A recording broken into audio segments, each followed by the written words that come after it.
Happy One Wheel Wednesday, everybody. Woo! 2023. What a year. It's already, what, are we 4 days in? 5 days in? 2023, same old me. That's my jingle. Oh, see, I was going to try to introduce you looking like you're, this version of you looks better, Lil. How are you doing in 2023? I'm doing great. Happy New Year. The new year. It is a good year. Can we go back to the comment you just made? What? Yeah, what's the comment? I look better than I did literally 5 days ago. Yeah, I'm saying the year is treating you well. That's what you want. You're 5 days in and you're winning. Is it because I ate a green salad today? Versus a red salad? I don't understand. I just am a little confused with that topic. Hey, if you're brand new around here, my name is Scot Mendenhall. That is to my right, my lovely wife, Holly. She loves coffee. I do. She's not a coffee snob. She'll heat it up 3 days later. Right I'm not a coffee snob, but I do appreciate good coffee. Like, I've learned the difference between crappy coffee and good coffee. So I appreciate it, but I'm not a snob about it. We are going to talk about Onewheels. Like, we're stoked about our guest today. Oh my gosh, we'll introduce him in a second. But we got Lily over here to my left. She is looking better than I was 5 days ago. That's correct. I don't understand that at all. Shouldn't we every day improve? I have done one face mask since the new year. Well, that was it. That fixed it. And I put it on and my face started to get hot. And I was like, uh-oh, this is not a good side effect. We literally just lost half our chat people because, like you said, face masks. We didn't. My didn't. goodness. My goodness. Should have uploaded the picture. Should have, yeah. So we're pretty stoked. We'll give you a wide shot really quick. The new addition to the studio today is we got that float banner up there. We have an empty spot here. You know what we would like there? This way. What would we like? Anybody guess what we would like? Well, in I that can say spot? what I would like. Just one wheel. Just a one wheel. One wheel banner right there. That'd be yeah, sweet. That's what. Actually, that would be moved to the center, and then those would be side. Yeah, that's yeah. But there's an that empty would make spot the most right sense. there. Empty spot. Okay. There. I don't know how your Christmas went, but I got a lot of different one wheel things. We'll talk about that next week. Pretty stoked on a lot of things. But that is saved for next week. Today we are talking to. Let me start the introduction. Let's see if we get it right.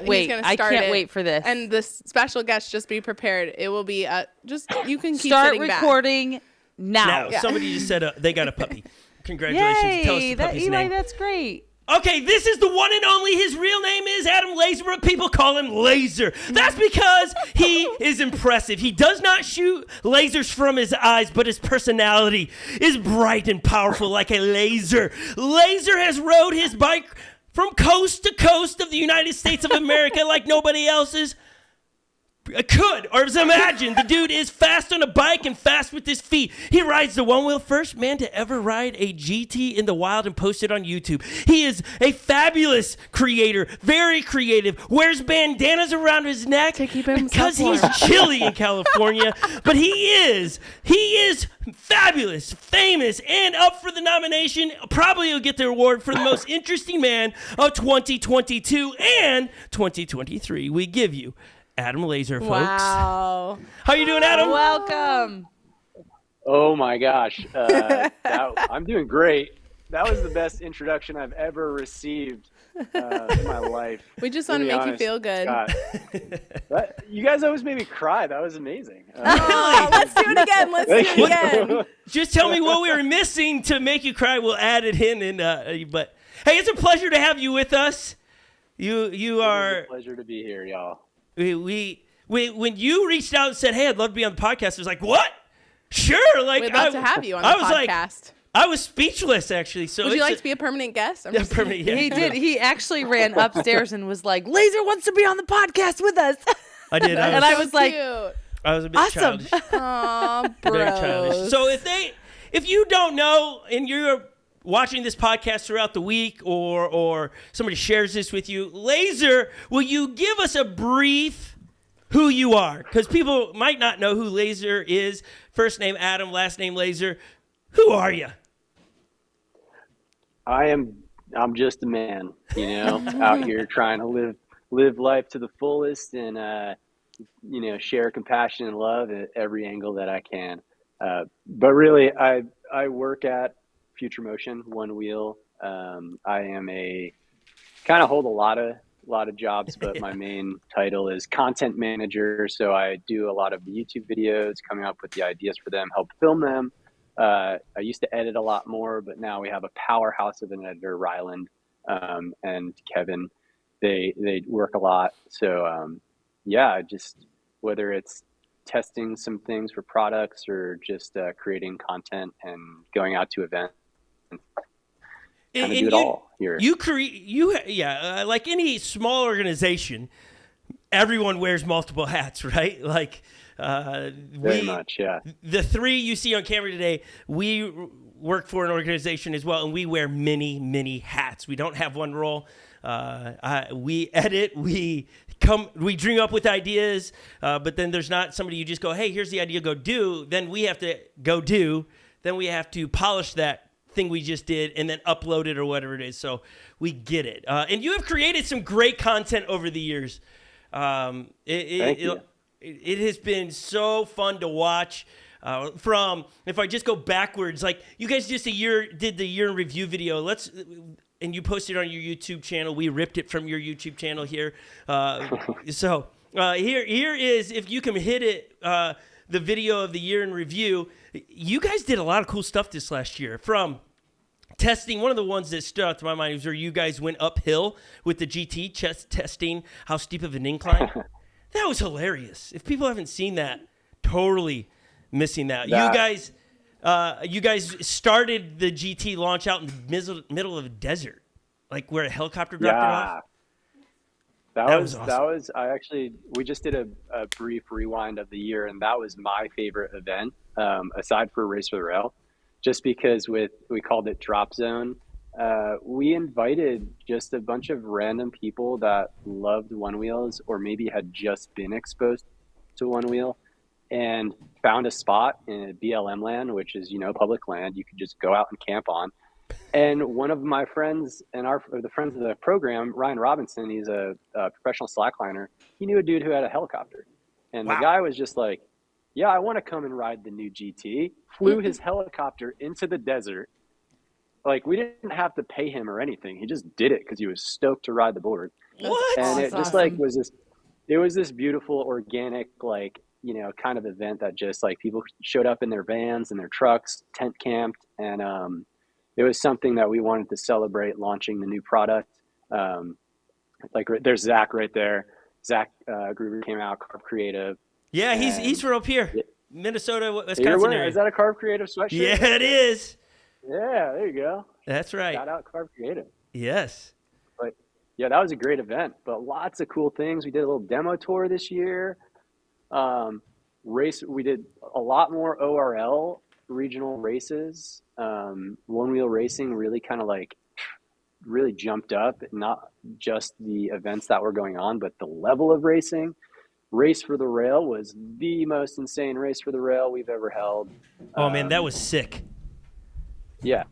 So there was so many fun things that we did that it's always good to look back when we make those recap videos. And it's a good reminder that okay, even though there was some rough spots throughout the year, there was a lot of positivity and fun that was had. And that is the most important thing to us.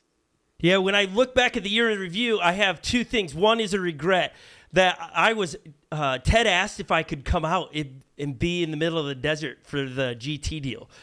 And I was like, sure, yeah. but how do I do that? He's like, well, you'd have to. And I'm like, I have no idea how to get there. And I was like, no, this sounds like I didn't want to be the guy that held you guys back, so I had to bow out. And then I see all this footage coming from there, and I was just like, But for the record, the wife was like, just go. Just go. I mean, just get on a plane. Just go. For the record, the friend was like, I'll go for you. Yeah.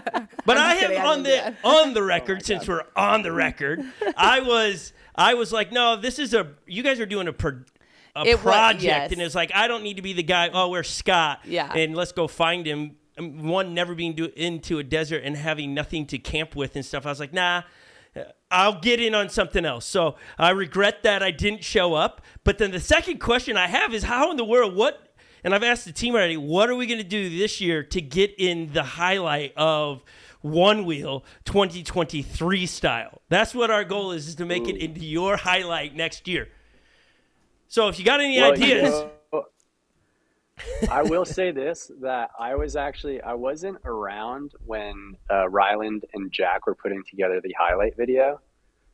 So maybe I just need to be around and be like, let's throw some clips from those folks. But I think a new year, there's going to be new events, and I think that we could probably, you guys got to show up at an event and we do something fun. We will. We'll be there. We're traveling much more this year. We're going to get to Race for the Rails and stuff. But before we get to all the one-wheel stuff, Yes. You are a pretty epic guy in the way you just live life. If people aren't following you, they should go on Instagram and follow you. It's LAZOR. What is it? Laser flash. Laser flash. Yeah. I like that. That's awesome. So when you put in your bio version 32.5, is that your age? Or like what's the I guess I'm like 32.7 or something now. But yeah, that really like that's holds you to updating that. That's my age, but it's also, we go through life experiences that change our, who we are and who we want to be. And I had some life experiences this year that I know that I need to, just like continuing to grow my person and continuing to be better. And that was kind of like my little thing for my tag. I don't know, it doesn't make sense, but for me, it's like I'm at version 32.5. It was the first thing I thought of. That must be his age. Yeah. It works. It's super creative. I've seen it up there, and I think that's a cool way to. Scott's would be version 32.5 as well. Yeah. She likes to point out how old I am all the time. I could have said something so much worse just no, now. but the way you're putting it is the setup of but he's the oldest one on this podcast right now, which that's cool. That means I could potentially have a lot of wisdom. Well, everybody loves your sunglasses always. Mm-hmm. Yeah, I saw somebody asking me to take them off. And if you've actually seen the real sunlight for 24 years. No, Minnesota. that's why he looks so young. He always wears sunglasses. That's why he's version 32. No, the reason I wear sunglasses on the podcast is the monitor where LAZOR is at is just off to my left, and I would look odd to you at home if I'm looking at you, but my eyes are going this way. You would look and go, "That dude's crazy." So it's not I feel that. It's not a vibe I'm trying to create. It's really that it comes off as a better product through the internet and stuff for you guys. So it's just an addition that it's a vibe. And I don't mind wearing sunglasses. No, you don't, and you have cool ones. I feel that too, because like I have to look. The webcam is up on the top of the monitor of the laptop, and then if I look down at myself, I'm not actually making eye contact with who I'm talking to. Exactly. Yeah. So it's a little bit of a magic show. Okay, but you rode. This is like, for those that don't know this about LAZOR, you know that he works for Onewheel and makes a really great content for Onewheel. But he rode his bike from one coast to the other coast in the United States. Wow. We have a picture of him finishing it, which is just an impressive. I mean, you look tired. Coast, you did it. That's amazing. Wow. Make that go full screen in full glory here. Let him. You did it. Wow. And I was watching through your posts. Wow. I was inspired. I was rooting on, as you were like, I remember at one point in your stories a lot was where you were telling it that you were saying, got a hotel room, got some money together to get a hotel room. I just needed a break. So how was that to ride coast to coast? And that was in the honor of your mom, was it? Yeah, so my mom passed away in 2018, and she passed away from pancreatic cancer. It was a 2-year battle, and prior to that, having lost a few close people in my life to cancer, you kind of come to terms with, you always want to be positive and we want to be strong, but there are parts that you get to where you say, hey, like the reality is that this person most likely will not make it out if it gets to a certain point. Like there's just like people that don't experience that. They want to hold on to like as much faith and hope, but like having experienced those in the past, I was like, okay, my mom's not doing well.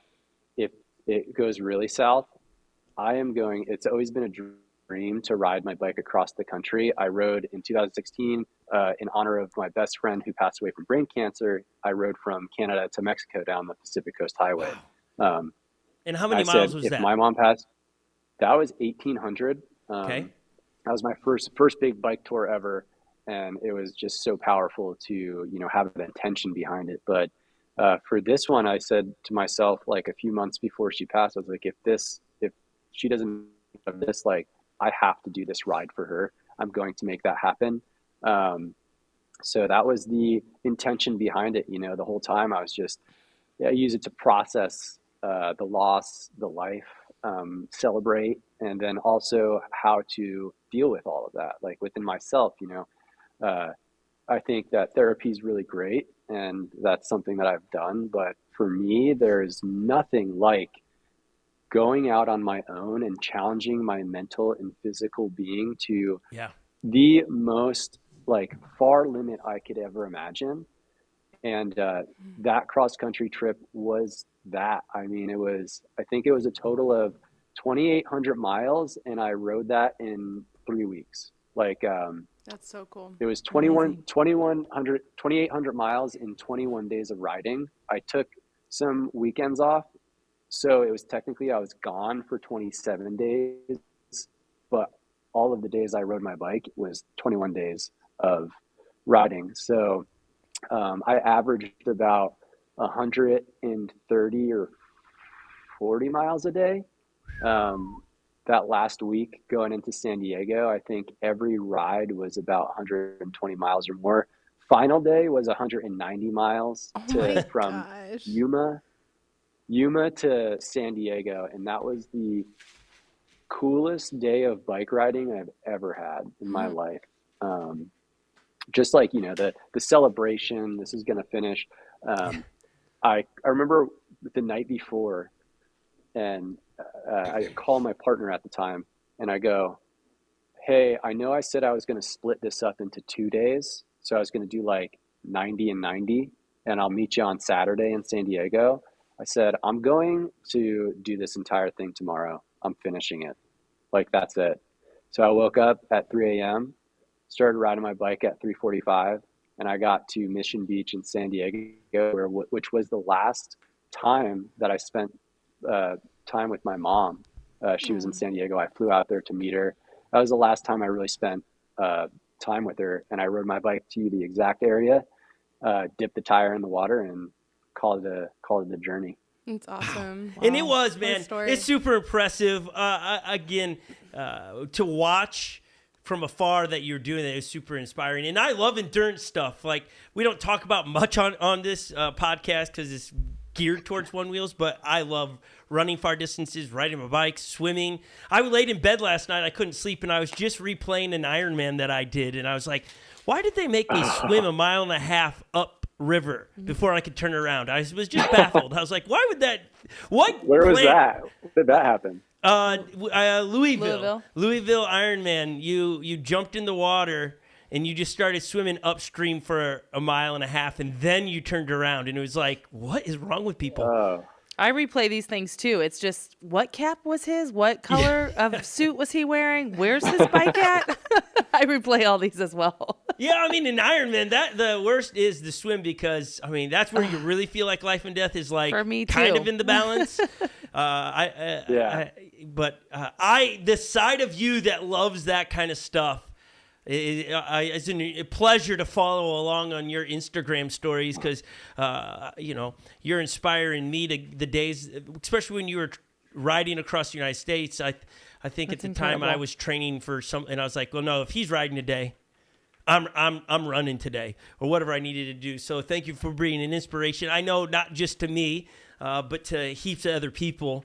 And you recently just did a marathon with Joey, who works out there with you as well, right? Yeah, Joey's in charge of all of our social media, so he's the dude that posts on Instagram and TikTok and such. And yeah, Joey, it was a great little. I'd always wanted to do a marathon, but I've had this love-hate relationship with running. There you go. There you go. That's both of you. I've had some knee issues in the past that kind of like make me just go, oh, I'm just going to stick to the bike. Yeah, right? I can see that. on your You're all knees. taped up on your knees. Yeah. KT And tape, great. Joey, Running I got back from this run one day. I do like a couple of days a week or a few days a week and go out on the trails during lunchtime. And Joey's like, he wears this, or he had been wearing for a long time, this 1996 Honolulu Marathon hat, like vintage, super That's cool. awesome. And he came to me one day and he goes, "Do you want to run the Honolulu Marathon with me?" And I'm like, "Oh yeah, sure." Like I just got back from a run. I'm like, "Okay." And I'm like, "When is it?" He's like, "It's in 2.5 months."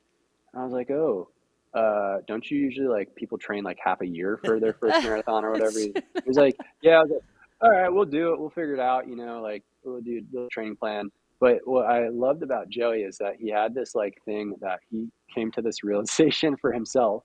He goes, "I don't feel right wearing this hat unless I complete this marathon." I love that. And so that was his motivation. And it was great. Like doing all these endurance rides on the bike, you learn a lot about your body, your mind, all that stuff.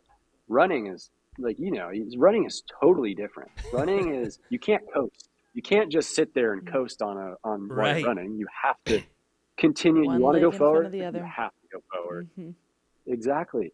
And so for both of us, it was a cool journey. I did track and field throughout high school and college. So I really missed having like a dedicated training plan. So I got all stoked up on that, and seeing Joey push himself to his limits and getting excited and like pushing himself beyond anything he thought he was capable of. It was a really amazing experience for both of us to share together. And boy, did I get my butt kicked at that marathon. How was the weather in Honolulu? It was, it's beautiful, but for running, it was 80% humidity, 80 Ugh. degrees at 4:30 in the morning. Yeah. Yep. And then, so that's the standing weather. And then you get out of like the Honolulu city center area. Then you get your occasional 35-mile-an-hour gusts of headwind. Yep.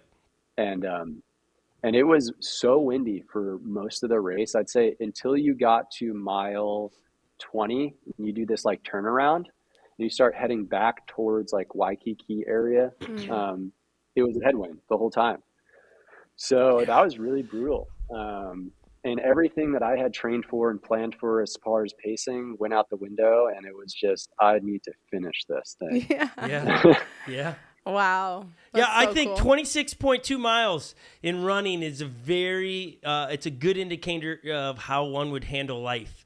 Because in that 26 miles, you have a plan going into it, and then the whole entire time you're trying to figure out, can I still stick to the plan? What adjustments do I need to make for the plan? Okay, throwing the plan out, it's to survive. All different ones, right? It's.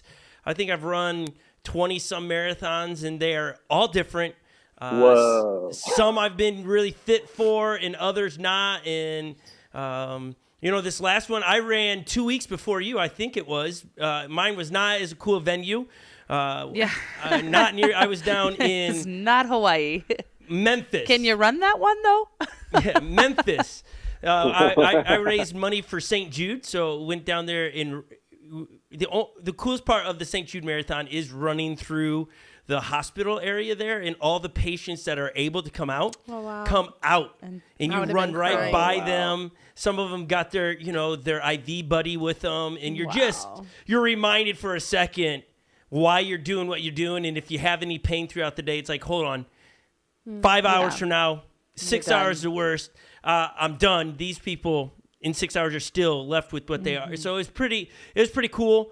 I thought I'd PR in it, and then I had a couple friends that I was running with, and I had to make a tough decision. Do I go leave them instead of PR, which would be personal record for those that are not endurance athletes, or sit there and run with them and go their pace and get them across the finish line? And I chose to run with them and get them across the finish line.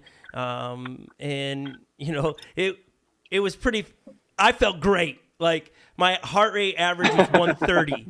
So I was going very slow. I wasn't sweating. 130, I think it was 134 beats was my average for the whole marathon, and it was enjoyable. What? For them, it was not enjoyable.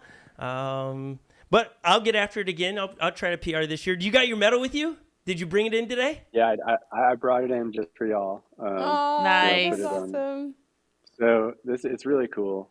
It's huge. That is I'm huge. I'm not really a big medal type person. I've done a lot of triathlons and events, and I was like, okay, I'll put it in my drawer. It's cool.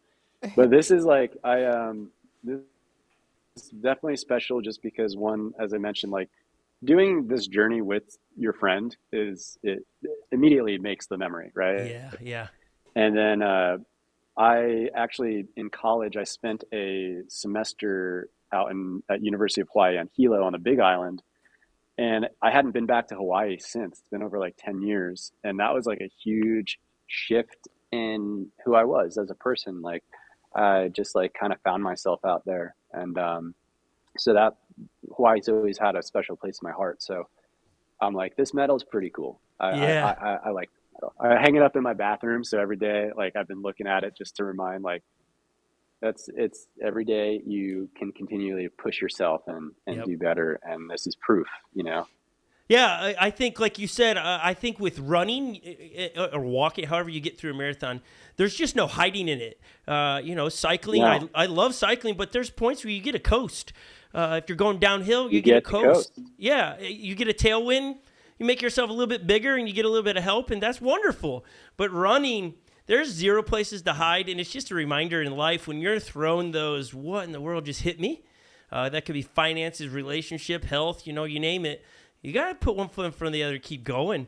And so for me, it's always a test of my spirit, less physical and more about my spirit. And so I trained to run 100 miles. This is probably my biggest regret in endurance stuff. And sorry, Holly, that say that. And here's why, is I trained. I spent a good chunk of a year training to run 100 miles. And I was trying to run 100 miles in under 24 hours. When I had gotten to, it was go time. I was a couple days away. It looked like I was going to run a 9-minute pace for 100 miles. That was where we were going to be. And so I was like, man, I'm going to get this done in 16 hours perhaps. And then Holly came home with COVID. The one time I went out somewhere. I went to a conference and But Rona visited and then it was over. I ended up getting COVID, and then because I was so lean and just all that running, COVID kind of wore me out a little bit more, and it just all that. You scratch your head going, all that running I got nothing for it, like except a story. Yeah. but you probably Go ahead. you probably learned some things along the way, right? Oh, I did. I learned a lot about my body and me, right? Like, because I ran for over almost 3 months. I ran a marathon every weekend. So you're doing that, right? It's like, it was stupid, bro. Like, I ended up a month and a half out. I'm running 100 miles or more in a week. It was just, it was crazy. That's crazy. Okay, question for you, endurance athletes. Would this be something that you think everybody needs to do some type of endurance? Like you're both talking about Holly, how you're the only one here who hasn't done a marathon. Ooh, so Lily's even done a marathon. You should do it. I'm probably not I would going say to. yes. I would say yes. I'm not I'll gonna. go with you. I'm not gonna say that right now. I'm doing really good with where I'm at, and I'm gonna stay on that horse for you right are now. doing really good. So the question is, the question would be, you say, like, to you do know, you hear some people say everybody needs to be a waitress at some point in their life or a server so they know how to tip, right? I'm asking the question about like an endurance race of some sort. You both talked about how you learn so Yes. much about yourself. You learn, different things like that. Got to put one foot in front of the other. So just curious. I don't think it needs to be a race. I think that people should push themselves out of their comfort zone as much as they possibly could in a physical manner, because that will in turn go mental, right? It doesn't have to be a marathon or riding your bike across the country. There's a guy, his name's Colin O'Brady. He's a climber. He holds numerous world records for being the first person to drag a sled across Antarctica by himself for like 90 plus days. He created this event. It's called the 12-hour challenge. It's essentially like you go out, and you shut your phone off, and for 12 hours, you go out and you don't talk to anybody, you don't look at your phone, and you just go out and do that. And that's been so far the thing that I think is an entry level to like spending time with yourself, pushing yourself to do something that you haven't done before, that's physical and being out in nature or being out in wherever.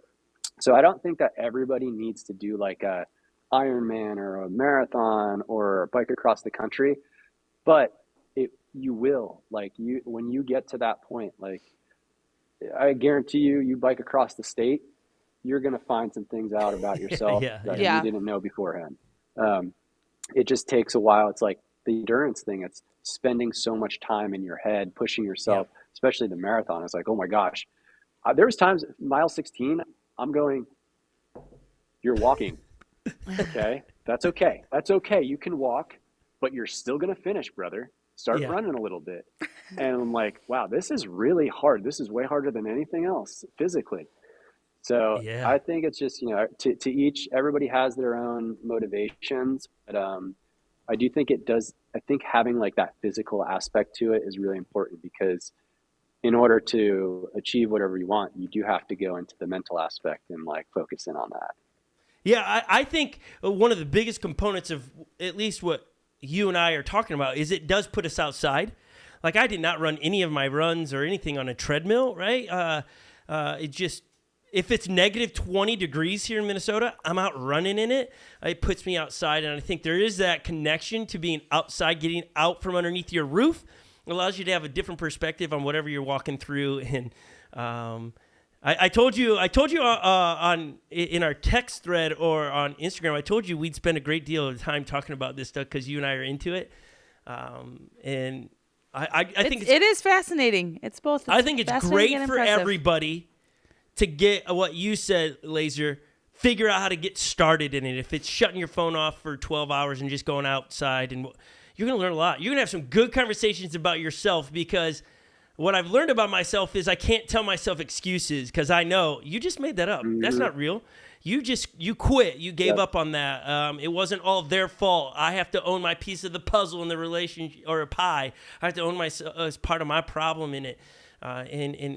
And it all comes in just being alone with yourself. And don't get us started on that, right, LAZOR? I'm sure people in the chat are like, yeah. People are probably like, I thought this was... Go ahead. We could do a whole nother thing about, that whole thing. But I think that people ask me a lot about that. Like when they go, oh, I can never ride my bike across the country. And the thing that I've come to realize is like, yes, I might have done some exceptional things and I have some exceptional skills.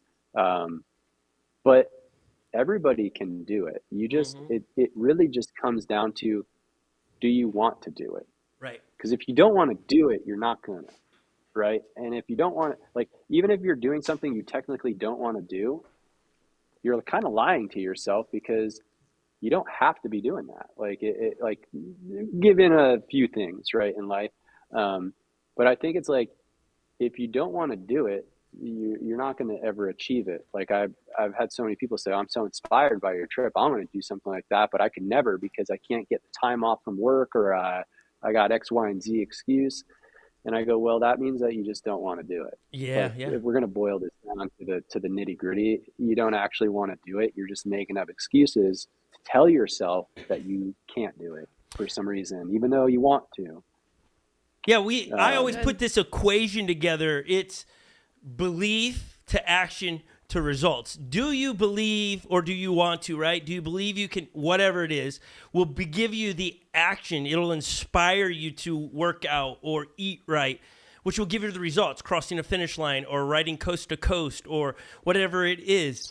But if you don't believe in whatever it is, and you think, oh, I'll just start with any diet, but you don't believe or you don't want to, the action will only last, right? Some of people set New Year's resolutions because, oh, that's the thing you do, but they don't believe in it, or they don't really want to, so they quit 4 or 5 days later.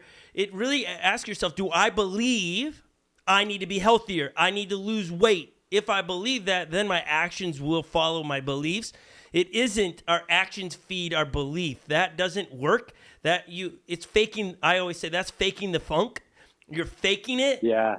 Thinking you're going to make it, but you won't. You'll fizzle out. You'll give up, and you really ask yourself, what do you believe? Do you believe in yourself? Are you capable of doing that? Then the action will come, and then the results will follow. Now, that result from belief, action, there's a big gap between those two to the results. It doesn't mean instantaneously. There's just a big gap there, and I think that's where people also get lost in, is like, oh, but I wanted it now, instead of the process.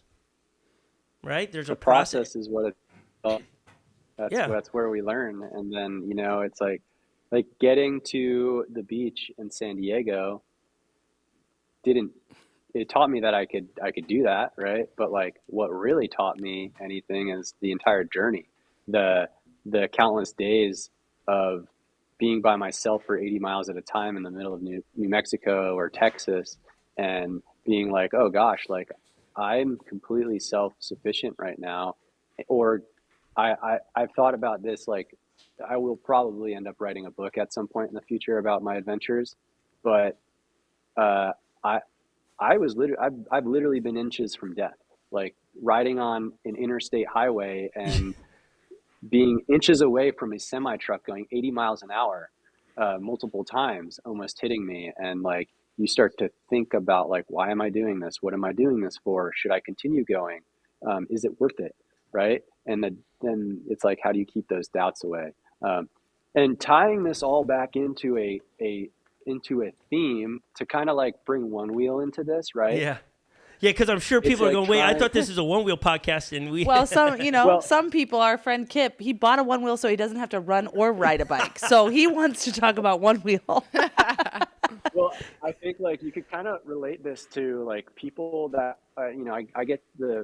I'm very grateful to be able to teach a lot of people how to ride Onewheels and meet people from all across the country that are interested or don't own one, that like come to a demo or something. But I always get the classic, I can't do that. I'll break myself if I get on that thing, or like, oh, are you kidding me? That's not for me. And I just go, you just don't want to do it. It's right. Like you want to, but you don't want to. You don't want to put in the work that it takes to learn something new, and that's okay, right? It's just like you can't blame it on anything else other than yourself. Like learning to ride a Onewheel is hard for some people, is not hard for some other people. But with what we're talking about is like, you have to want to do it. Yep. So you can't, if you're scared, let's say, to learn how to ride a Onewheel, well, then when you see the person riding down the block, carving on the street and having a grand old time, you should be okay with the fact that they're doing and not think that you're missing out. And like, I don't know, it's a self-motivating thing.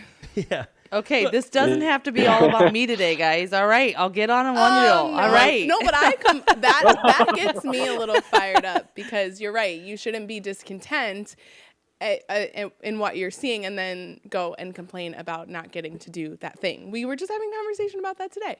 So I completely agree with you. Yeah, I also think you should write a book. I would read it. Yeah, so. I think human nature, there's always, like, that's the thing we got to realize, is that human nature is human nature, and that's what makes us all on the same playing field, is that we all have moments where we see somebody doing something we wish we could do, and we're not doing it. So instead of, like, cheering them on, we won't pull them down. We want to keep them from being successful. But that's in every one of us. I feel that at times, and it's like, you've got to recognize, wait, that's the dark side of humanity. I'm not going to give in to that. I'm not going to listen to that. I'm going to cheer them on. Whenever I feel a negative thing in me, it's like, no, what's the opposite of that? That's what I got to do now, because I don't want that dark side of humanity to have any space in my life, because I want to be the person that can look at somebody that's doing something that I am currently trying to do or want to do, and they're doing it better than me, or they're already doing it. I gotta support them. I gotta root them on. Yeah, that's good. And not pull them down and not trash them and all those things. Somebody asked the other day, how do I feel? Other people have YouTube channels now about Onewheels and they want to do podcasts. It's like, how can I help them? Like, I don't feel anything. I don't feel I mean, I know I do. I want to help them. I don't want to go and compete against them or anything. It's like, how can I help them? Let's go. The dark side of humanity is dangerous.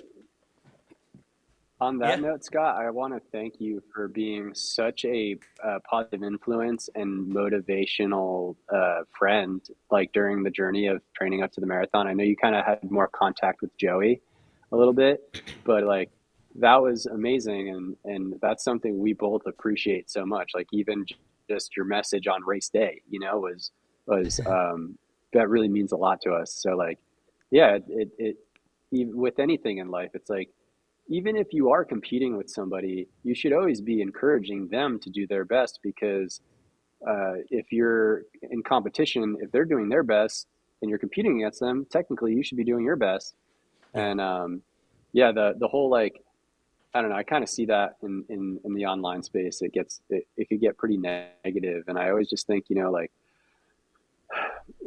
maybe everybody's entitled to their own opinion and everybody has their thoughts on things, but why wouldn't you want to lift up and encourage people no matter where they're at, whether they work at a company or they're across the country and they have their own channel? Why wouldn't you want to lift them up, encourage them to continuously do better? And I think that's what we should all be doing for each other. That's like one of my focuses in 2023 is like, what can I continuously do every day that inspires and encourages other people to be better at whatever they want, be better themselves, everything. Yeah. One, now that I have your cell number, you might get those inspirational texts for me. I had to go through Joey because that's the number I had. But we were rooting you on. My family was in with paying attention to how you guys were doing on race day and things. And I was trying to do the math all the time. I was like, what time is it in Hawaii? Based from Minnesota, like, are they racing yet, or am I ahead, behind? I think it's like 6 hours earlier. I could be wrong. I thought behind. Yeah. Well, we're Central Time. So we're 3 hours behind Pacific. So then we Central, would be that's 5. 2 hours. Yeah, I think right now it'd be 5. But they also don't observe daylight savings time. So during the other part of the year, it's 6 hours. I don't think I knew that. I think. Did you know Something that? like that. My Yeah. brain just wrinkled. I did not know that. I don't know I know some states don't and do. It gets a little. Okay, let's shift a little bit, as we've spent a great deal talking about very things that we're both passionate about. Hopefully somebody got inspired by it. I'm inspired. Holly, you running a marathon? I'm going to stay where I'm Let's at go. right now. I'm kidding, Holly. But if you ever, I will say this publicly, if you ever ran a marathon, I would do it with you. Wow. Well, Who are you saying that kind. to? LAZOR or to Holly? Holly. Oh, I just seen. No. I'd run it with her LAZOR too. and Scott, I would not commit to, because like you're gonna do that anyways. But if Holly did, I would 1,000% do it. We'll see. Because We'll I'm with her. see. I'm with her. I'm with you. Holly. Somebody put in the chat that there should be a marathon one-wheel race, which there's probably a space. That'd be fun. Especially with the GT having a lot longer battery life. Being able to do something like that, I think that would be spectacular, because to ride your one wheel even far distances is very different than going down a short trail. It's still, you're going to have the foot fatigue. You're going to have to mentally figure out some things. I'd be all for it. And maybe we should start that. Maybe that should be our race for the rail version. Hey, if you want to be the champ, you got to race a 26.2 mile on your one wheel. That'd be awesome. I mean, think about that. What's funny is I did a lot of range testing for the GT. Yeah. Like the real world range testing. And I had to create like essentially a course that I could just loop and lap, and it was consistent, right? To kind of get some good data for that. And I mean, I was like draining GT batteries. It was like, okay, I'm going out on a 2-hour ride. Yeah, draining seriously. battery, and I kind of do want to bring that endurance mindset to some one wheeling, whether it's for content or actual events. Like I have this idea of like, I'd need help. Like, I need the content team, but how many miles can I ride in 24 hours? Ooh. I would I do that. keep pushing Jack. So my big goal with Jack is to do a supported ride across America, where Yes. I, stop and do demos and just, use an inspiration piece for other riders and stuff, and meet with community members all across the nation. He is a little reluctant because I'd have to be out for like more than a month. Yep. But that's kind of been my thing every year. He's like, what's a passion project for this year? And I'm like, ride Onewheel across the United States. It's like, I'll stop saying it, Jack, when you can let me do it. Like, next year will be different if I can do it this year. Yeah, that'd That's be cool. pretty fun. We created, it's a small event here. It's like just for our local people here. So we have homemade trail system here. We call it the Northern Gauntlet Trails, and it's about a mile course. It's got berms in it, like wooden features. It's awesome. I'm going to quote Austin Silva these are not my words. This is Austin Silva. I got to throw his name out there so you know that, hey, he said this on the podcast. He said, best backyard trails he's ever rode. I felt like he was saying something when he said that. But we held an event we called the Last One-Wheeler Standing. And it was events to find out, you eliminated everybody until you got to the last one. And the last one standing meant you did the endurance part. You went fast. You could be technical. Yeah. It was testing every aspect of the riders, not just, hey, are you fast every time you go down? Sometimes it was like, hey, this time you're doing loop after loop, and can you stay consistent? And it was a lot of fun. We're going to do it again this summer. And Nice. I think there's something to that where you just take a group of people and and it's like, we didn't even put age on it. It was like, if you want to show up, you're all going to be on you all have a shot. It doesn't matter what you're riding. So we had XRs, Pint X, and GTs rolling. And everybody was picking the GTs to win, and rightfully so, because they could go the furthest and all these things, but it came down to the human being on the device who could endure all the different technical things that we had them put through. It was a lot of fun. And so I think there's something in that style of the Last One-Wheeler Standing, find out who can do it all. That leads me to Race for the Rails in 2023. I know it's not been decided and all those details and stuff, but can you confirm that there will be a Race for the Rail 2023 at least? Oh, of course. Yeah. Okay, that's what I mean, At least. Race for the Rail is like, I mean, y'all have probably seen where we came from with Yes. Race for the Rail. And to be where it is now is like unreal, especially with the level of riding that these, I guess I'll call them athletes, because they are, right? Yeah. That they're competing for sport. And there's a lot of technical skill involved. And, you go down Race for the Rail course, if you hear the helmet cam, people are like, heart rate's up. Like, one of my goals is put heart rate monitor on everybody next year, and we have it on the screen like a Whoop or something. That's cool. But Race for the Rail is definitely happening. I kind of like, as the years go on, I focus more on the content side and the live stream aspect of Race for the Rail, and then also I do a lot of the planning out the actual course, and then seeing where cameras are going to go, and I mean, you do everything, help build stuff last year a little bit, but yeah, I think this year is going to be interesting just because it's now people have had some time to ride, the GT. A lot of people were racing last year. That's one thing. I'm kind of tangenting on this, but people were riding their own boards, trying to go to Race for the Rail, knowing that you ride a fairly stock GT. Yep. But I think these things, like anything, whether I get a new mountain bike or a new skateboard, it takes me some time to get used to if I have different stuff on it, and especially when a new one comes out. So I just think that level of riding is just exponentially growing. And so it's up to us.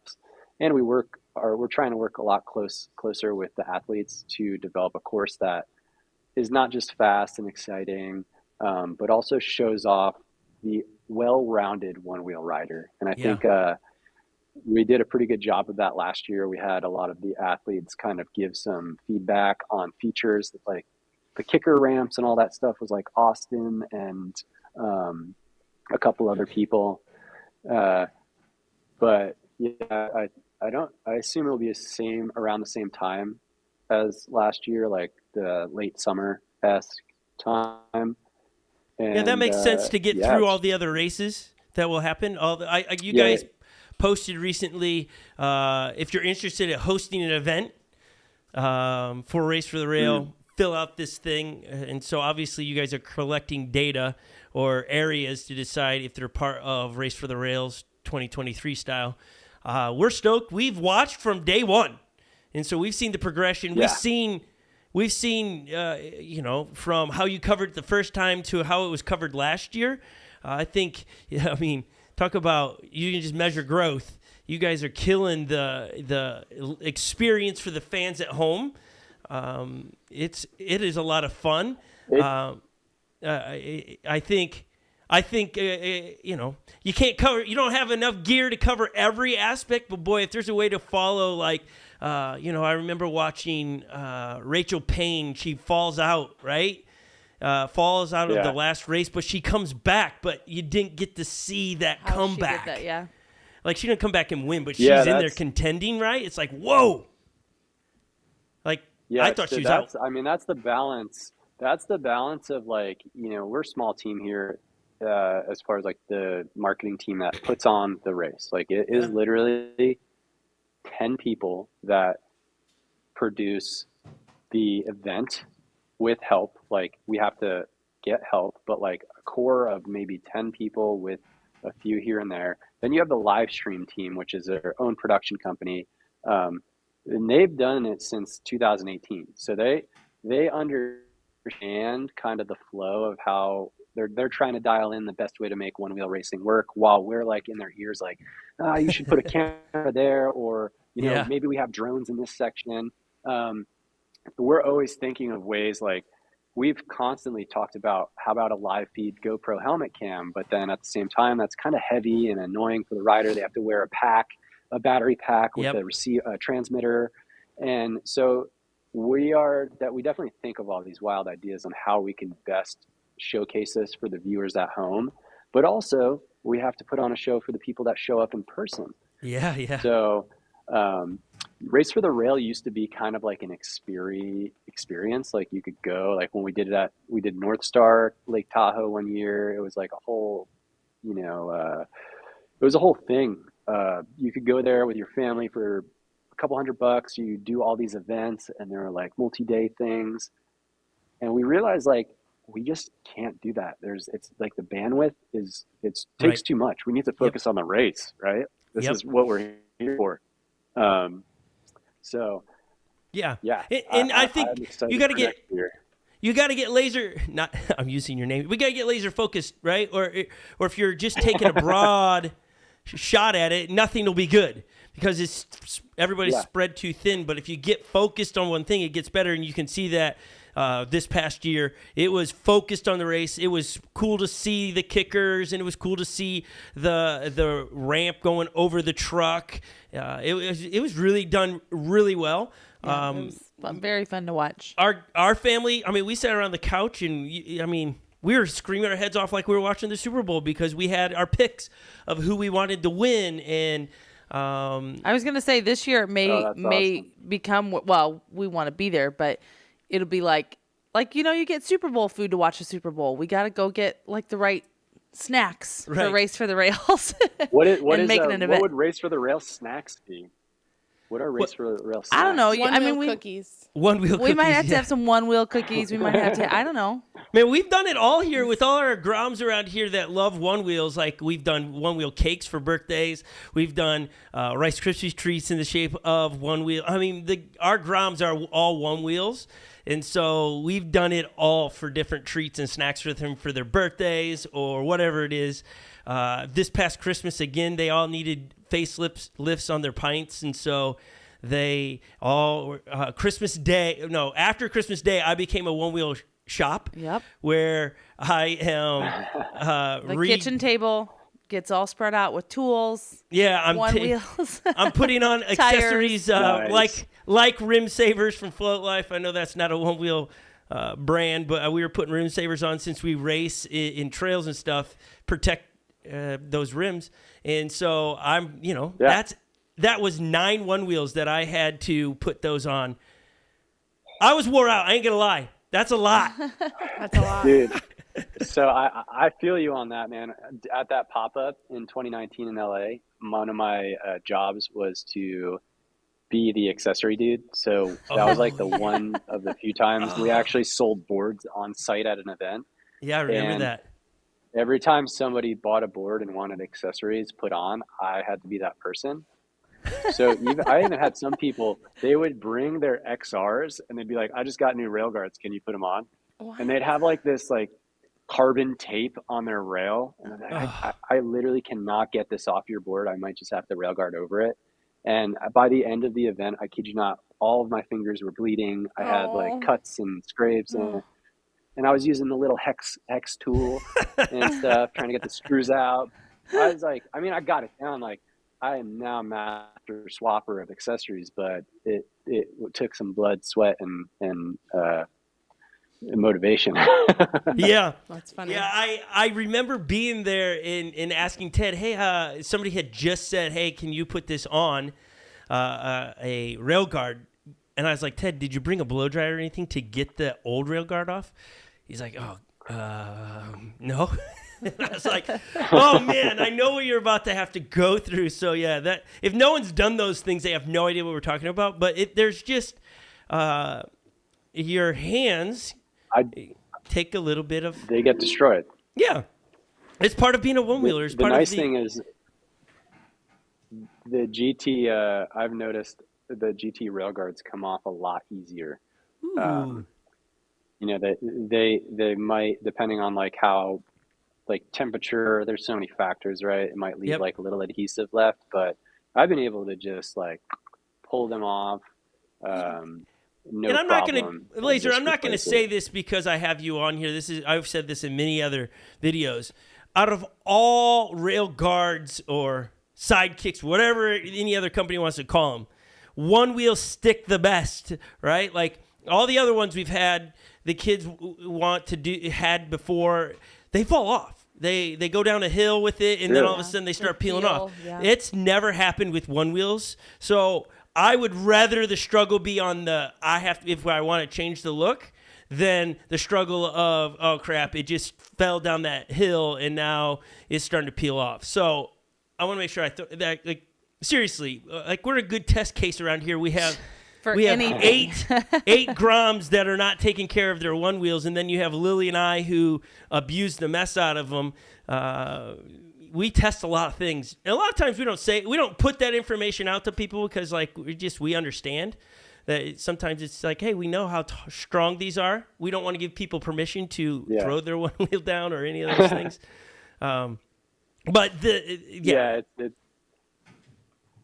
I can't speak to any of the other, rail guards. I've actually never used any other ones. I'm not I have an XR at home. I don't have rail guards on it. I just like the clean look, even if it has a few scratches on it.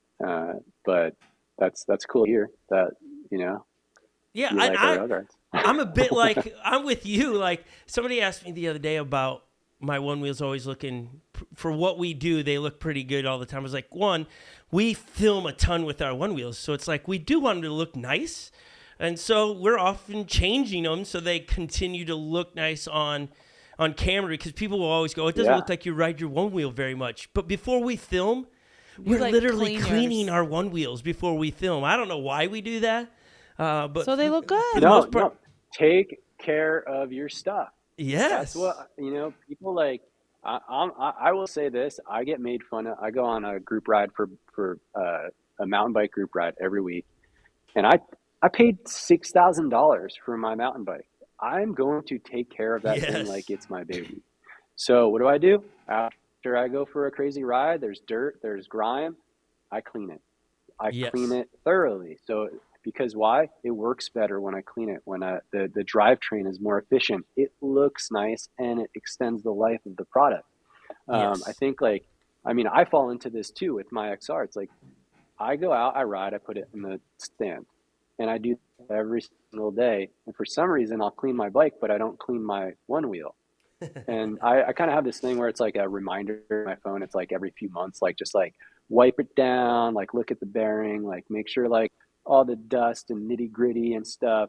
But it's like, if you don't clean your one wheel ever, or you don't take care of it, of course things are going to happen, right? Yep. It's like, Yep. it's just like anything else in life. If you don't change your oil or, bring it in for required maintenance, your car's going to have issues.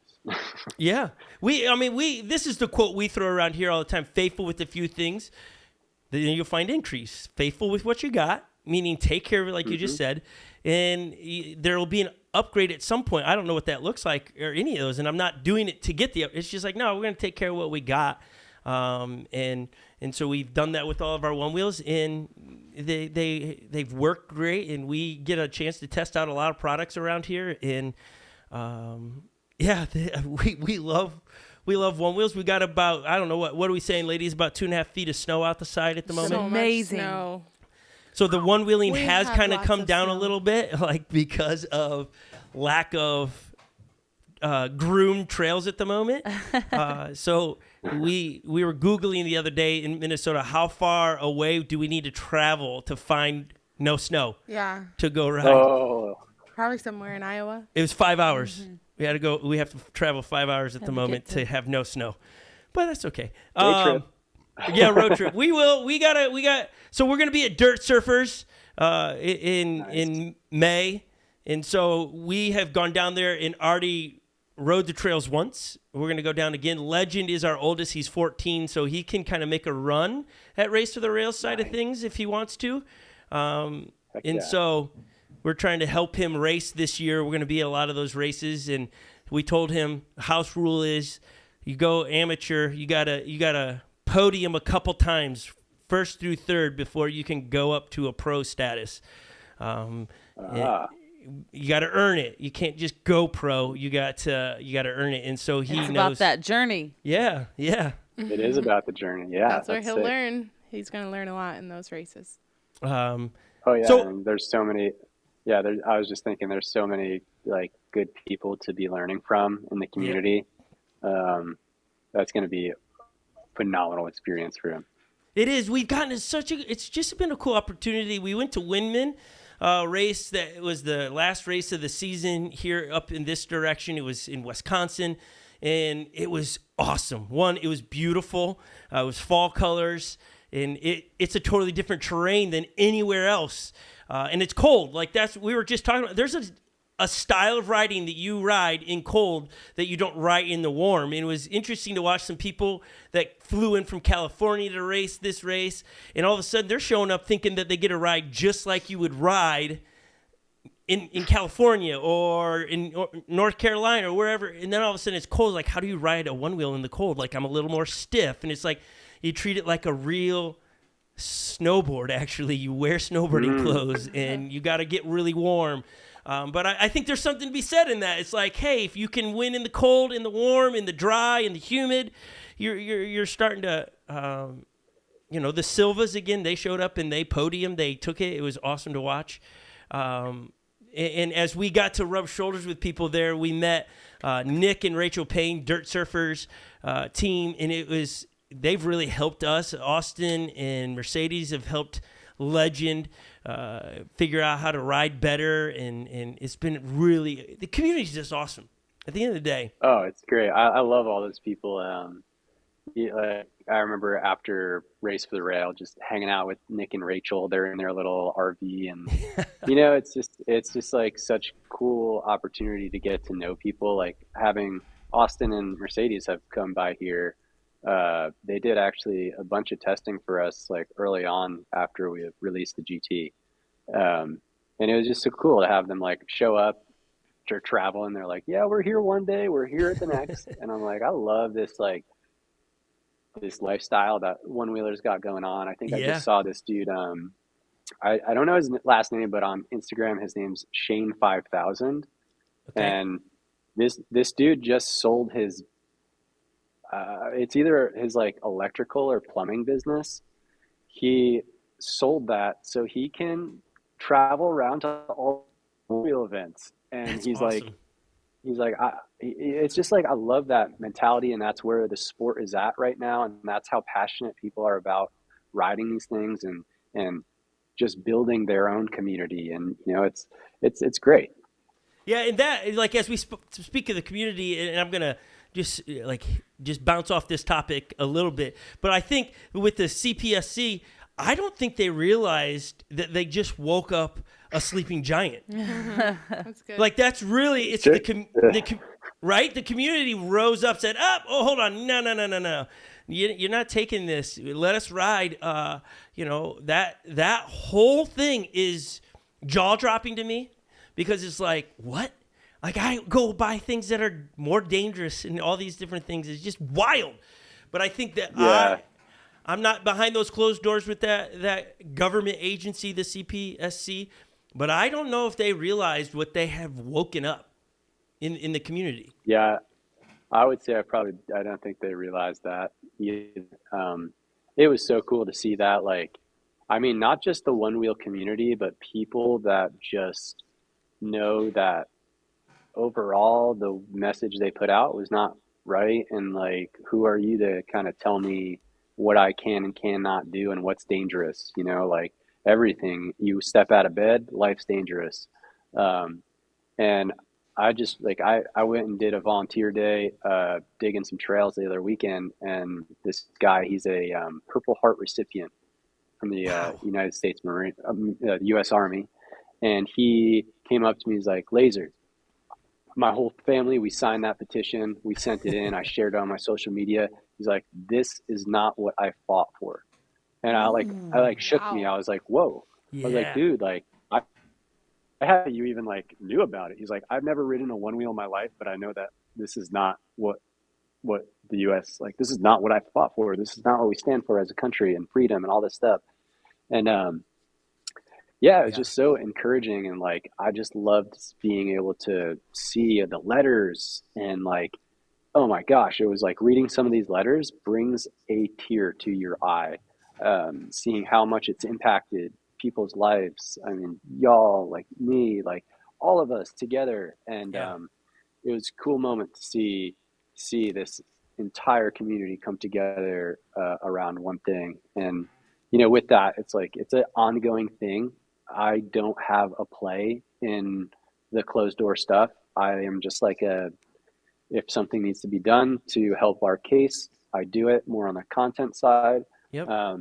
But I know like a lot of people have been looking for like an update, and like the honest truth is it's a legal thing, right? Like Right. I think a lot of people forget Onewheel's a private company, right? So when you're Yep. a private company, like what is the word private? Okay. Like you think of that in broader terms. And then it's a legal issue. So like we really do have to be careful about what we put out there and what we talk about. And we can't be this like fully transparent glass door, because that could get us in trouble when we're trying to do certain things to help the case of one wheel and the future of one wheel. So I think that's something that I really wanted to like get out there, is that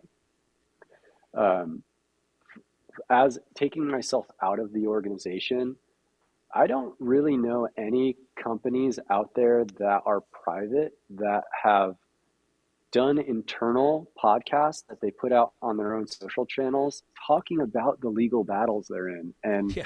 all this like a lot of people kind of knock us for not being so transparent, and I kind of call BS on that because we're pretty dang transparent when it comes to certain things, and we might not tell everybody all of it, but like, do you tell everybody your life story every single day to strangers on the internet? That like, I don't know. It's just, to me, it's a tough thing. Like, I totally understand, like, there are passionate people on this product and they feel like they have a right to know what's going on. And we do our gosh darn best too. It's just like, when you boil it all down, we are a private company going through, something with the government. And there are certain things that we just can't talk about because it will get us in hot water already. Like, I think I get what Yeah. you're saying, and I think the people that are like, "Oh, you're so closed doors on things," and it's like, when I've heard that and people have made mention that here on the podcast and stuff, it's like, why do you need the information? What is it self-serving to you? It's not about, I want to support this brand or company. It's like, no, I want the information, just either I'm a busybody or it doesn't feel supportive, right? I think at the end of the day, it's like, man, as you said it, none of us are giving all our private information out online, and Nike doesn't do that, right? Like, I don't get information about Nike and all their things. I either buy their shoes or I don't. And they're a public company, I believe, right? Or are they Yes. private still? No, I believe they're public.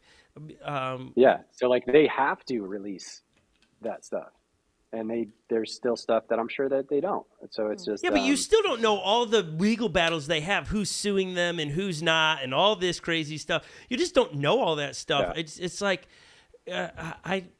again, you got to choose to either trust or not trust, and life is better served to trust people. Most people don't want to trust people because it's a way to protect themselves in some way, like in relationships and all those things, and with brands. And it's like, I just choose, how can I help? And I trust, like, and then they're again. Here, go ahead. No, that's a great way to to put it, is like, I trust the brands that I buy products from. Otherwise, I wouldn't buy products from them, Right. And I think that's being true to yourself, right? Like, if you don't trust the brand that you are buying a product from, like, you're not being true to yourself then.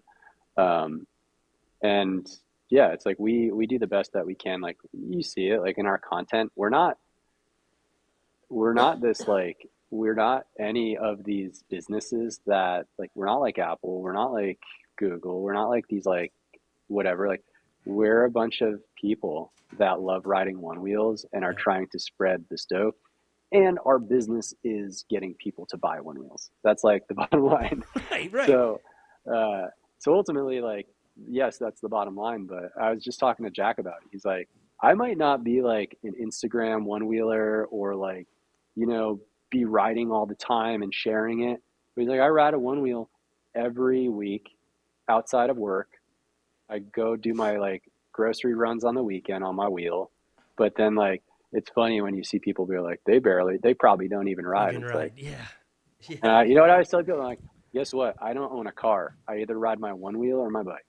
That's so Yeah, cool. like- It makes me want summer. But you know what's funny is, like, even people say that to us, that we only ride our one wheels when we film, that we're after money. And I'm like, you think we're making money doing this? Like, or somebody will always say, oh, they work for One Wheel, that's why they're doing it. It's like, no. We just want you to experience what we've experienced, this joy and freedom that you guys have done a great job in your content on your YouTube channel for One Wheel and stuff, that it tells a story. Hey, this unlocks something. Until you ride it, you won't know. But once you ride it, you'll be like, oh, wow, there is this. It puts you outside again. It's getting me away from the office. I get a mental break. It's like, why wouldn't I want to share this to other people? And it's like, I don't get a kickback on that. I'm just trying to help you get the same experience. And I do think people forget, like, yes, One Wheel, you're a company. You're supposed to sell these. Like, it's what you do. Like, why would you not sell? What? It's just crazy to me on some of those things. I cannot go down that trail because it's like, no, if I can help somebody buy a one wheel, then go get a one wheel so you can experience what I'm experiencing. It's not about what I get out of it. It's what you'll get out of it. And yes, your company you work for should be compensated for what you've created. It's just So I'm looking at the chat. I'm looking at the chat right now, and I do want to mention. So there's a couple people talking about veterans and one wheels. We actually do sponsor an organization called Shred the Stress, which is created by this guy, Aaron Knowles. And essentially what he's done is created a nonprofit organization where veterans, if they need help because of any mental or physical issues coming back from deployment, whatever, they can reach out to Aaron, and Aaron will do his gosh darn best to find a one wheel in their vicinity and teach them how to ride it. And it has been such a successful organization for Aaron to get veterans on one wheels. We've donated a number of one wheels to him, and actually flew him out to Austin demo last year. There's a video on our YouTube channel. I was going to say there's a video. Yeah. So, it's I don't know. It's sometimes like interesting to read like, oh, FM should do this or one wheel should do that, and it's like sometimes we do. It's just like it doesn't make the headlines like the CPSC negativity, Right. Yeah. That's awesome. That's so cool. Yeah, you guys posted on Instagram. Here's the thing. Here's at the end of the day, you got people riding their one wheels, and the age demographic is a little bit. I don't know. You know more than me, but it's wide. It's so wide. you get wide. I'll answer that. the younger people like that are into social media. They can track it, but are they following one wheel? Because on Give Tuesday, you guys pointed to these foundations that you guys are either a part of or aware of in Onewheel Community, going, hey, you guys should go give to these organizations. It was like, hello, right here. This is who Onewheel is trying to. So they would know that, right? If the community, and maybe we need to do a better job out here, even telling people get plugged in, like on YouTube. Like if you watched all the videos you guys post, because it's not always how-to videos. It is teaching people a lot about the brand. And I thought you guys did great with the CPSC stuff, where you had your workers, employees, read the letters because people could see the humans behind one wheel, that there's not a bunch of robots, it's real people.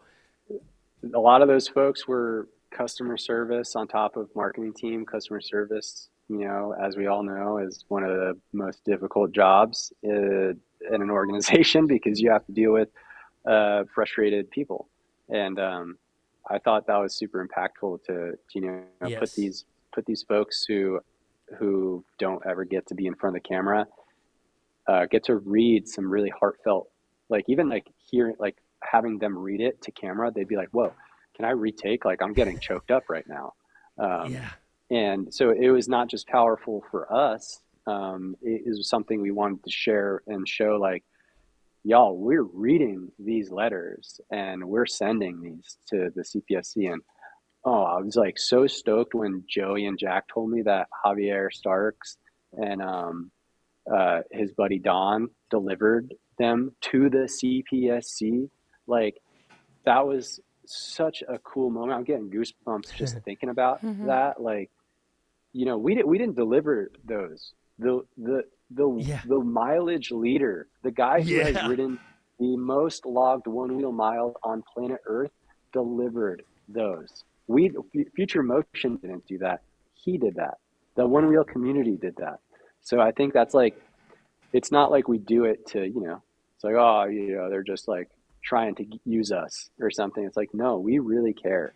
And like, it's not all about us. Like, so I love all of it. I think like, even though it's been a pretty interesting journey with those hiccups, it's kind of, to me, it's brought in, like, it's shed light on, just like coming together and achieving something, because you never know, like, how terrible would it be if one day, like, we might still have one wheels, but if they were just like, oh, you can't ride these things, and you're getting real bad trouble if you ride these. It would be terrible. Like I talked to Tyler, and he's like, dude, one wheel is literally a superpower. It and I'm really like, is. Dude, you are 100% right. He goes, imagine if our superpower got taken away from us. And I was like, yeah, that would really, it'd be like kind of one of those things where you'd be like, I would thoroughly, like, obviously I would cease to exist in this job and position, but I would, as somebody that's experienced the power of riding this device and what it can do in all aspects of my life, I would be thoroughly bummed. Like I would be upset. I would be like, wow, those were the good old days. Yeah. And it's true, but my heart go like where I go, and you just alluded to, but skipped right over real fast, is like everybody that I don't even know at Onewheel, but there are a handful I know, you, Joey, Jack, that I'm like, wait, they'd be unemployed. That to me is more scary than me not being able to ride, because man, I could figure it out, but to know that the livelihood of those that I know, and then heaps more there, it's like, no, I don't like the idea that somebody can come in and just say, oh, your jobs are because I think this, no, I'm not okay with that. And yes, I would be bummed to lose a Onewheel, but my heart goes out to those that are there having to fight over this, because it's not just about a product I enjoy, it's livelihoods online. And so I want to change subjects because that's a bit of a heavy subject, and whatever we can do to help you guys, we're here. Hey, do you remember this bad boy? Oh, the grip tape eraser. Yeah. Yeah, you remember that video? I was just going to say, one of the classic videos created. We need to resurrect that guy in the videos for whatever's next. Give me 1 second. 1 second. We'll give you 1 second. For those that don't know, and you should go on their YouTube channel, they have a video where they release, it's like an info commercial for it's got their Onewheel logo right there, and really you just clean your Onewheel grip tape off with it. This is the shirt. This is my infomercial shirt that Steve from Onewheel wore. That's hilarious. I wore this in the sealant video, which like is just kind of like we did for fun. I was like, this is not going to perform as well, but it's got sealant all over it. Yeah. And this is kind of something I'm going to keep. Ryland was like cleaning the studio. He's like, can I get rid of this shirt? I was like, no. That's a piece of classic. history. Yeah. It is. That's great. Like I've never used this. For me, it was one of those things that I thought was pretty funny. And goes sometimes, well on the desk. Honestly, sometimes it's like, how can I support? And sometimes it is I buy things that I don't even use. That is so true, because I remember seeing that and being like, so really, what do you buy this for? Like, what is this? And he goes, it doesn't matter. It doesn't matter. It's just awesome. That was a great commercial. It was a great commercial. You got him. It's awesome. And memorable. Like so good. I should have pulled that, but like you guys have done some really memorable, very clever. And it is sad, like you said, all this probably isn't going to perform very well. That's one of my frustration on YouTube, and I'm not very good with the YouTube algorithms and stuff. We just create content, and if it gets whatever, like we have never done any studying on algorithms, to be honest with you. We just post stuff. We don't even think about titles a lot of times, and if we spent more time, we would probably reach more people, but that's just not our expertise. We sit here and we need somebody to come along and say, hey, we'll help you with your content. You'd really take off. But honestly, when you guys put out videos like that, we think they're hilarious around here. We enjoy them. Remember when Ted did the fender, the carbon fiber fender? Oh, dude. All right, I got it. Ready? This is Jed Rosser, four-time AA stock car racing champion. Yes. This is the all-new one-wheel carbon fiber fender. Yeah. Okay, Wow. I would like That you was to my do an voiceover. intro with that. But again, if My people, name is Adam LAZOR. what they need to do, like for the viewers, you got to go to Onewheel on YouTube, subscribe, and then you need to go way back in the archives. You're going to see some really funny stuff. Because around that season, I think just before that, you guys were trying to smash fruit, right? Remember, or things that you could ride over? Oh, that was actually before my time. That was the old fruit smashing video. Yes. Fun fact, I heard that a lot of people got upset with that video because they thought we were wasting food. And there's actually right across the train tracks from our office is a place called the Homeless Garden Project. And I'm pretty sure right after that, they went there and donated like all the food that was not smashed and also composted the People don't smashed have stuff. the whole story. People don't People know don't know the whole story. We always got to assume the best. That's what we say around here. And when we default to the negative, we go, we got to assume the best. It's just a better way. But again, that's how long we've been around in the one wheel world, is like way back there watching those videos. We have a V2 sitting in the office. We don't have the V1. We did not. We just didn't get our feet on one of those. It was the V2. So we've been here a long time, and it's been fun to watch the journey and see the progression. It's fun to watch you guys as a team and an organization grow.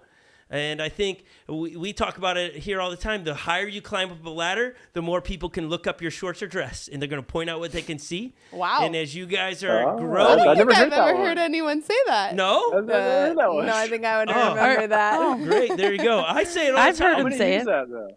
Yeah, but it's just true.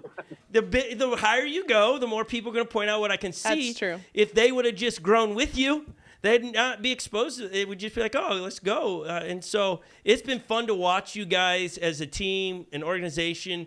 Really for us, the introduction to you guys was LA, the pop-up shop, flying from here to there and meeting you guys. And what an honor that was. I can't wait for us to we want to come out there and get a tour of the facility, like to have a barbecue on your guys' little porch area. What I've seen only in video, We right? would love that.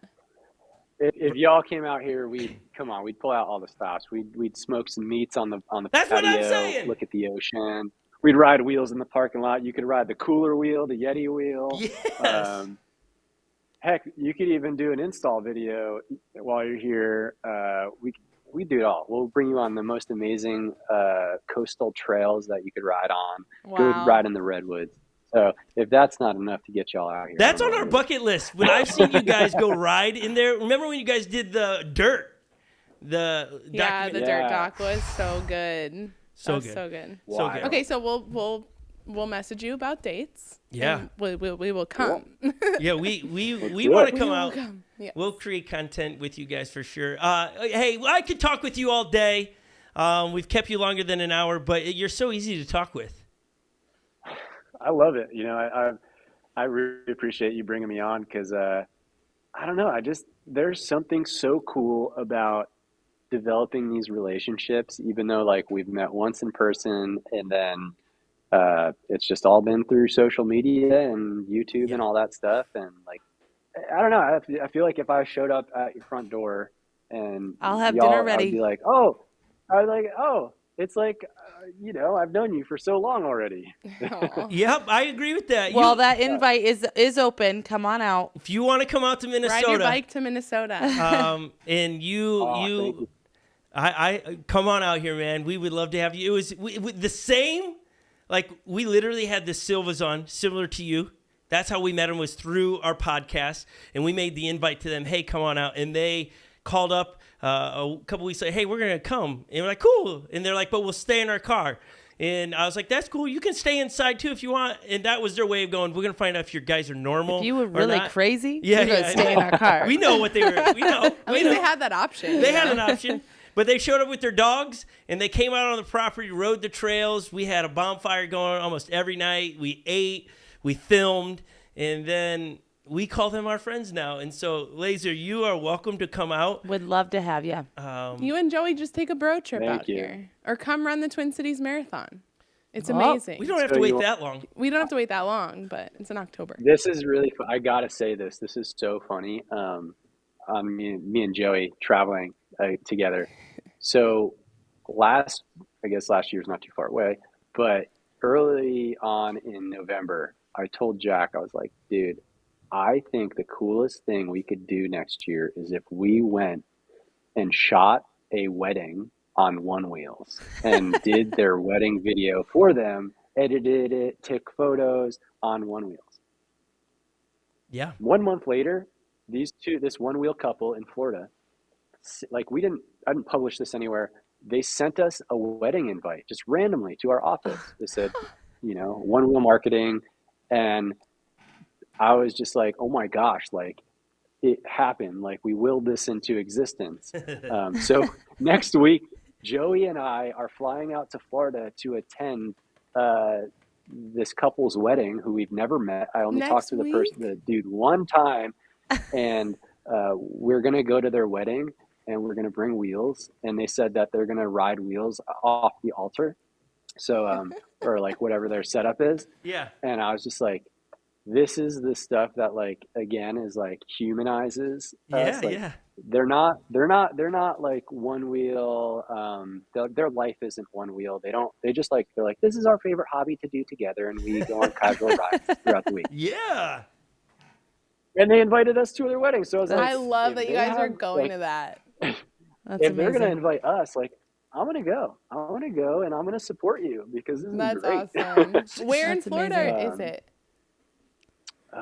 It's just south of Tampa. I forget what the town's called. That's so fun. Yeah, just south I of love that you guys are going to do that. So, but are you going to film, or you're just going to spectate? No, they're going to film.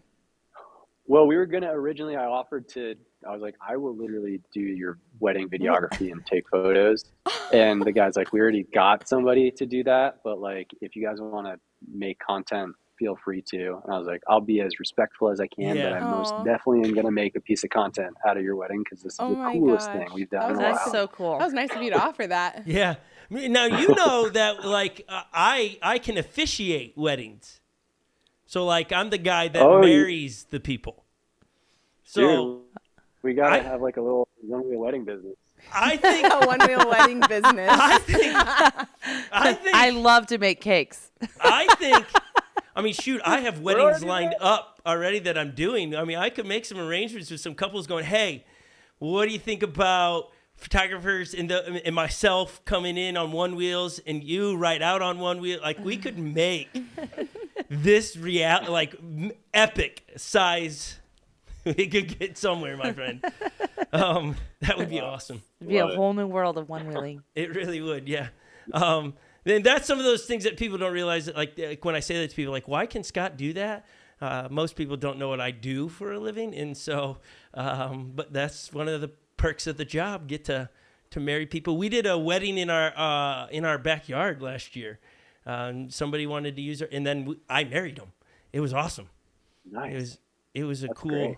It was a cool little deal. We have a little lake and then our 1 mile worth of trails. They went and took all of their wedding pictures in our one-wheel trails. It's awesome. Wow. It was pretty cool. It was pretty cool that they're standing down these lanes that we cut, and all we do is race one wheels through, and they're going to get these pictures that they'll forever remember for their wedding day. And I'm going, yeah, I chainsawed down that tree there, and it was pretty cool. It was pretty cool. But you have, honestly, you enjoy come out. Fun. You'll love hanging out here, and you can come in the winter where we will have ice hockey going on the lake, and we will. Joey loves hockey. Joey's a hockey player. He loves football too. Yeah. He likes himself some Vikings. Yeah, he's goal. So we'd love to have you guys out here. So we've repeatedly said that, and we want to come out there. I don't know why we've not come back. Oh, I do. I remember the year we can't mention happened, and that really just jacked up everything. 2020. Oh, yeah. That became harder to get things done. Yeah. But we're going to make our way out there. We're going to take your invite, and we'll be there. LAZOR, it was a pleasure just to talk everything. And if you ever need anything from us. This was fantastic. If you need anything from us personally or help you with content, we're in it with you. If you ever just want to have a dream session of ideas, we love sitting around dreaming up ideas on how to make this stuff. So, and you're welcome for. And I don't know if you caught at the beginning. The only thing we're going to leave off of. Did you see our empty space over there? Did you see that? I heard that at the beginning. We need the it's there. It's there. I'll put in a word. I think we could make something happen there. I'm just saying that space. Give me a dimension.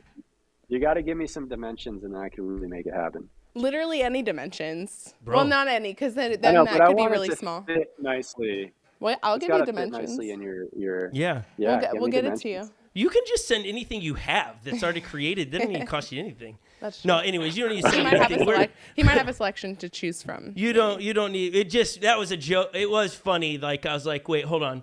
We have these two back here that have been given to us. It's like, look at the empty space.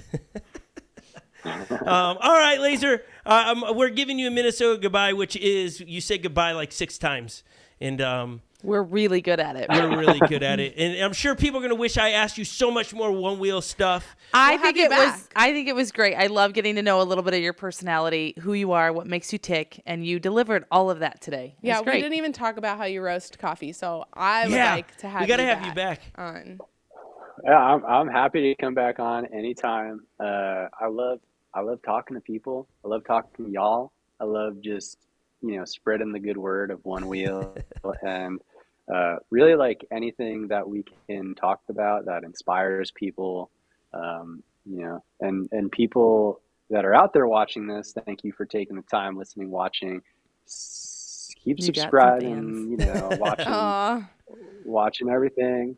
But yeah, this whole channel is great. Y'all are killing it. I love the studio space. Love how the whole team is involved. Yeah, I'd love to make it out there someday. Check it out. Maybe do a live version in the Oh, Yes. that would happen. But- Let's just do it. That will happen. We actually we're pretty stoked about what we have planned for videos for One Wheel stuff. So I know that you just recently, the biggest thing you guys dropped, if I am remembering right, is the flat foot pads. Those are sweet. I like those. I know you said like you them? like the concave. Yeah, I like them. I can't tell you. You don't just like him, you I'm love a love him. hump concave guy. I've not rode that yet. You said that in the video where you rode the GT recently, and then you were talking about the flat foot or flat. What do you call Flat kicks. Thank you. You're welcome. You were talking about you love the love hump, and I was like, I have yet to ride that. What is my problem? So Yeah, what is your problem? I look at foot pads to me are like it's like a thing that I think each foot pad's different for what you're riding. Like I'm not gonna put the love hump on the everyday around town board because it just ergonomically is not meant for that. I had a foundational role in developing the actual love hump and like fitting it into the arch. It's obviously more comfortable for some people than others, but what I found is that when you are on a foot pad, right, and Yep. you go to take a toe side turn, so your whole foot starts to turn like this, and then here's the foot pad underneath it. Well, Yep. a lot of people, the way that they ride one wheel is the back of their foot lifts up, right? Yep. And the more you go to turn, the deeper you carve, the less surface area, and you're on your toes and the ball of your foot, right? And then you kind of don't really have all your, you don't have anything to help with this. It's just free floating air. You add the love hump down in this little section, and it actually gives you a little bit more stability as you're going through these turns and berms, and just kind of like it's there when you need it, type of deal. It was really inspired by, if you look at a surfboard, the top of a lot of surfboards they're not flat. They have a slight curve that goes against it. Yeah. Because ergonomically, it works with your foot. Your foot it's not meant to stretch out like this, like Yeah. concave foot pads. It's meant to be flat, and then you grab. So Yeah. that was kind of my thought with the love hump, but it's not something I would ride 100% of the time. Only really a trail riding. That's interesting. I'll have to give that a go. Here's a question I have for you. Now that we're on to this, and I've already said goodbye 7 And times. hello we'll go 8. again. But like, why? Do you think there will ever be a spot where you can purchase the like kick or the foot pad separately instead of a complete set? Because like, I would think so. Because like I know I at mean, I don't times we've really- had back foot pads, like we either break them, or But just need the single yeah, to replace the single one or something. yeah, they wear out, whatever it is, right? And but then Yeah. then you end up either like I have over here. I mean, this is a perfect example. I have over here from my XR just 2 foot pads that I didn't need. Yeah, you know what I think that comes down to, and again, this is not my realm. I don't deal with operations at all, but it's just really like an operational thing. Is that they're designed to be a kit, Yeah, I and get like it. they come together. So when they're packaged and everything, it would just mean that there would be extra SKUs, and that's more pieces. And like personally, yes, it makes sense. Be able to sell them separately, all that stuff. But Yeah, there's I probably don't need. I'm not looking to put you reasons. on the spot. When I did the review on the flat kicks, I was like, I wonder, like, because I put like I think right now I'm riding a concave on the back and a flat on the front, and I was like, I kind of like this setup, and it's like, boy, if you could purchase one or the other, that would be awesome. It just was a thought. It's but good. I mean, it's great feedback that I could bring. You know, it's like we all bring feedback from the community in these like realms of like, okay, well, hey, maybe we sell separately. Maybe, you know. Yeah, I don't know. Tough. Again, It's tough when it's like I'm just like a video guy / Yeah. doing a little bit of other stuff. I'm really I just trying to agree. throw it to you, and you take it for whatever, right? You can, would it be an awesome option at buying a GT? You can click the foot pad that you'd want to put on there. It creates a lot of crazy because you can't just box. I get the problem with You'd that. have to, yeah. You can't just start boxing stuff. You're waiting for orders, and that gets real complicated. So I understand Well, the things that's why, yeah. That's That's why why we I'm- don't put accessories on boards. Like Exactly. people order their accessories and they get them separately, and they get really upset. They're like, "Oh, my accessories don't come 2 days later after I got my board." It's like, imagine how long it would take Yes. for our factory line to, okay, X, Y, and Z. This person just bought all the Elite GT bundle kit. Like, Yeah. that's going to take so long to So, produce yeah. boards if you're having these accessories be put on. And then So, your feedback comes back. Why is it taking so long? Yeah, you can't win. Yeah, I right. can't win. And again, I'm not trying to put you on the spot. Just ideas. Like it'd be cool. Like that's the setup I'm riding, but I got both foot pads, so I can do it, and I really enjoy the difference of being able to have the concave in the back and the flat on the front. I just find that now again. Talk to me in probably a couple more weeks and it'll be different again, but I have that ability. Okay, LAZOR, I'm going to leave you there on that. Thank you again for your afternoon with us. Tell everyone there hello. Yep. Have a great Will evening. do. We appreciate you guys. Likewise. As the storm comes, he was telling us off camera, he's got the Oh, here, I'll show you. the hanky on his Before neck, we or leave. The hanky. You called it a hanky. So we're getting predicted, like they're it kind of just chilled out, but they're predicting 60 to 80 mile an hour wind gusts on Wow. the coast. This is there's the railroad tracks. to the ocean. There's railroad tracks in the distance is the ocean, and you can't see it, but it's like insane white caps. Like look how fast Okay. these clouds are moving. Oh They're yeah. just rolling on. And actually, during this podcast, I've like heard a couple gusts that I've been like, "Oh, that was loud." Yikes. But Well, I'll keep you all updated. okay. Okay, stay safe. Keep us posted. Stay safe. I'm going to go plow now because of the foot of snow that sits outside these walls. So much snow. It's awesome. Have you Love ever seen a lot of snow, it. He LAZOR? lived in New Jersey. Okay. Hey, Yeah, when I was younger, I think we had a blizzard. The highest I ever saw was like, well, I didn't see it because I wasn't tall enough, 6 feet or so. wow. That's crazy. yes, yeah, please. For Jersey, that's a lot. you yeah. guys, Anywhere. yeah, that's amazing. Okay, LAZOR. Thank you time. so I'm saying much bye. for your time. See Thank man. you. Thank you Yeah. for your time. That was awesome. For you that are still with us, that was a great podcast. That was on. We went on for a while. What a guy. What an amazing guy. My intro couldn't have been more on. Most interesting guy of the year for 2022 and 23. Yeah. Dude's awesome. Yeah, super fun to chat with them. I love getting, like, we say this a lot on here. There are real people behind these businesses, these people that are putting out these products. not just one wheel, but like the accessories and all. Like these are real people, and so it's really great to have that kind of come full circle. If you watch the whole thing, you're amazing. And if you haven't subscribed, you probably should do that. Like I often think about that when we do these podcasts. Like we're telling you to subscribe after an hour or something in. And the likelihood of you still being around for the whole hour, we get it. You guys are on to doing other things. You're listening to us on the commute or things. We understand. Yep. But thanks for being with us. It was a pleasure to have Laser. We can't wait to have Joey on from Onewheel if he can make it, or Jack. It's just fun to sit down and get to see the real people behind the Hear their stuff. story. And so what a privilege.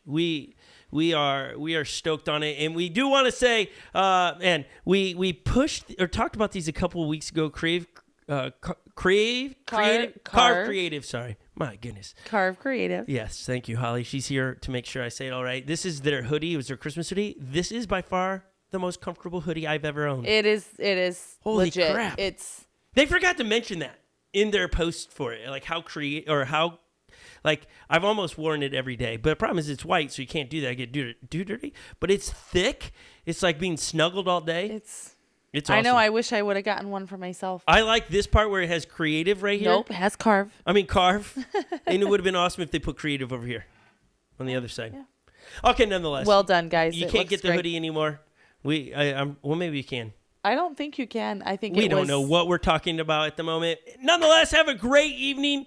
We'll see you next week for our Onewheel Wednesday podcast. You never know. You had probably missed us in the chat next week, or on the 30th was Quade's birthday, and he didn't celebrate with the birth or like a cake or anything. So someone said, "Hey, let's have dilly bars next week on the podcast." Dilly bars on the podcast. We'll see if we can get that figured out. Quade wanted to just keep watching the podcast. So hey, if we can celebrate birthdays, Quade. We're going to celebrate all birthdays, one and done next week here on the podcast in your honor.